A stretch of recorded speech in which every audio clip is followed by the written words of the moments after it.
Jason here with worshipmusicians.org, and I just wanted to show you just a quick little thing.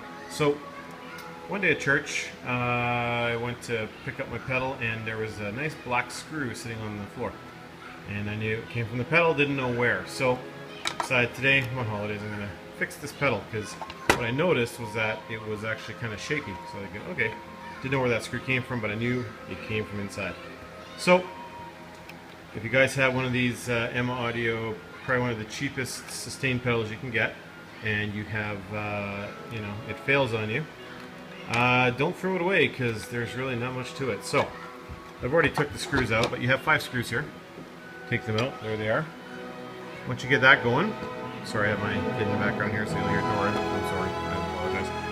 So once you get that off, just gently take the cover off, because what you'll see is that there is, for some reason, a sensor on the top.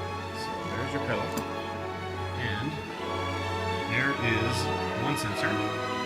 I guess that is I guess it hits it when it releases, so an up pedal, down pedal, I would have assumed it just would have, you know, once it does the on pedal, that once it's off, it would have just triggered that. So interesting. Not sure why there's a second sensor here, but there is. So what happened to me is that there was a screw here, but there was a missing screw here. That's why I had the little shimmy happening on my pedal. So put the screw back in, and what I did, I just went through, just make sure all the wires were, there's the spring, by the way, it's just held in there. Make sure all the wires were soldered properly. So likely, if you do have an issue with an M Audio pedal, you'll see the cable is just looped around this retainer thing. It is still possible to pull it out. It's not locked in, so you see it kind of shifts there. But after thousands and thousands of doing this, very possible that you could have an issue here, or the 2 wires. There's only 2 wires coming out, a red wire and a white wire.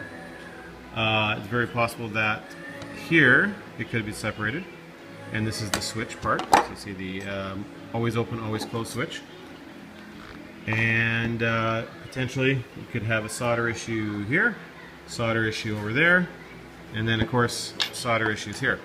So really 1, 2, 3, 4, 5, 6 points that you should look at, and if you solder it all together, there is just no way that you can't fix this pedal. There's just nothing unless that switch was somehow destroyed. But beyond that, if this was missing, maybe if this falls out, you're done for, because it doesn't look like there's a way to reattach it. It looks like it might be glued on. So if you see a piece that looks like a little gray thing and that falls out of your pedal, then just go get yourself another $12 pedal.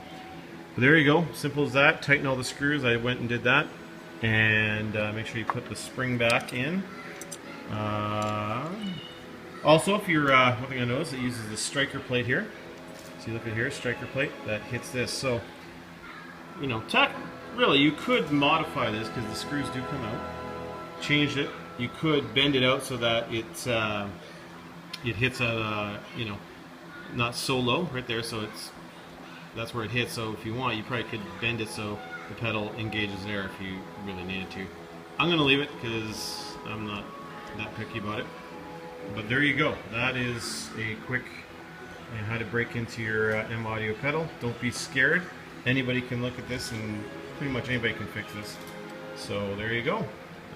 If I crack open another instrument, I'll do a video, and we'll see you online.